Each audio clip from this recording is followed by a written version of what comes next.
Hey everybody, Tonval Legend 826 here. I'm showing another chess game. This game was played by Alexander Alekhine, and it was allegedly played in 1915. The reason why I'm saying it's allegedly played is because we don't know if it's actually a real game or not. Alekhine may have came up with this game because of his imagination, but we don't know to this day if this game is actually a real, genuine game that was played because we don't know the name of the opponent that he played against. It's unknown. We don't know who had the black pieces. Alekhine had the white pieces, but we don't know who played with the black pieces. It still remains a mystery, and we have no idea who it is. And we probably never will know, honestly, ever. But anyways, I'm going to show you the game that was played. And this game is so unique because in this game, 5 queens are on the board at the same time. 3 queens for white and 2 queens for black. Let me show you how this game is taking place. It starts with the French defense. White starts with e4. Black plays e6. Alekhine plays d4. Black then plays d5. White then plays knight to c3. Black plays knight to f6. White plays bishop to g5. Black plays bishop to b4. So anyways, you can probably see what the position is like. Typical French defense. Both sides bring out the king's bishop to attack, the king's knight, the opposing king's knight. So therefore, you can imagine what that's like. So anyways, e5 is played, provoking e5, and, gonna probably try to capture that knight. So black has a counterattack against the bishop, so that if the black knight is taken, the white bishop will also be captured. So white plays e captures on f6, black plays h captures on g5.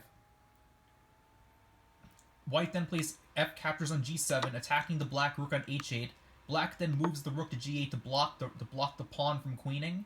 White then plays pawn to h4, and then black plays g captures on h4, so that the rook will not be able to have an open h-file. White then plays queen to g4. Black then plays bishop to e7 to protect the h-pawn because it was attacked by both the white queen and the white rook. White then plays g3, 10th move. Okay, then c5 is played. White then plays, white plays g captures on h4. Black then plays c captures on d4. White then plays h5, letting this knight be captured. Black plays d captures on c3. White then plays h6. Black then plays c captures on b2. The rook is played to b1, white rook. The black queen then goes to a5, and giving check, so the white king has to move to e2. And then the black queen captures the pawn on a2. h7 is then played. And the queen captures on b1. Then the white pawn on h7 captures the rook on h8 and promotes to a queen, giving check. So the king has to go to d7. Then white captures the pawn on f7. And even though black wants to queen the pawn, you can't do it right away. Let me just show you. Queen captures on c2, giving check. King moves to f3. Now, the reason why the black pawn can't promote just yet is because the black bishop on e7 is going to be attacked twice once white captures the e6 pawn with one of the queens. So therefore, in order to protect the bishop, black then plays knight to c6. All right, and then the g queen captures the pawn on e6, giving check. The black king goes to c7.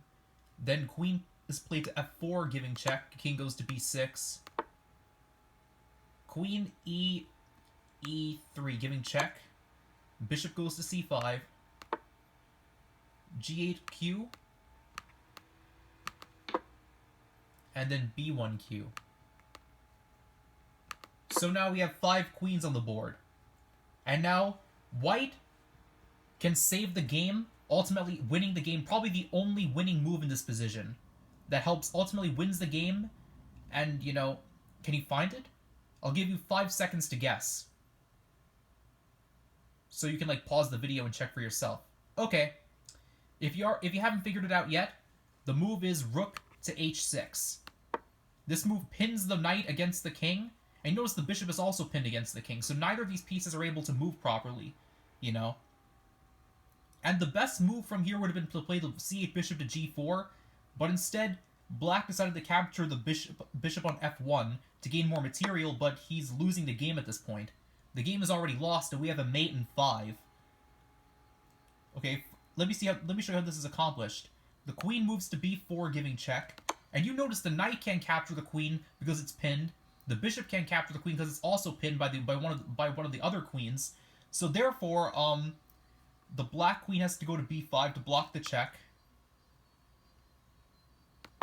Alright, then the other queen on g8 goes to d8, giving check. The king has to move to a6. Then the queen on e3 moves to a3 to give check. So therefore, the black queen on... Yeah, the king can't move, and the knight also can't block because it's still pinned. So the queen on c2 has to go to a4 to block it. Then the queen on a3 goes to a4 to give check. Then the queen on b5 captures the queen on a4.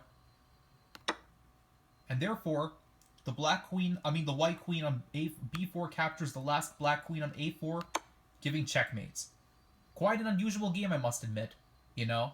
To this day, we don't know, like I said before, we don't know if this game was actually a real game or not. It could have been just a figment of Alekhine's brilliant imagination, but it certainly is a game worth checking out, honestly.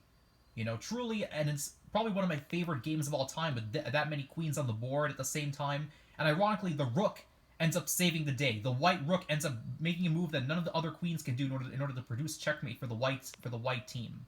But anyways, that's my perspective on Alekhine's 5 Queens game, you know.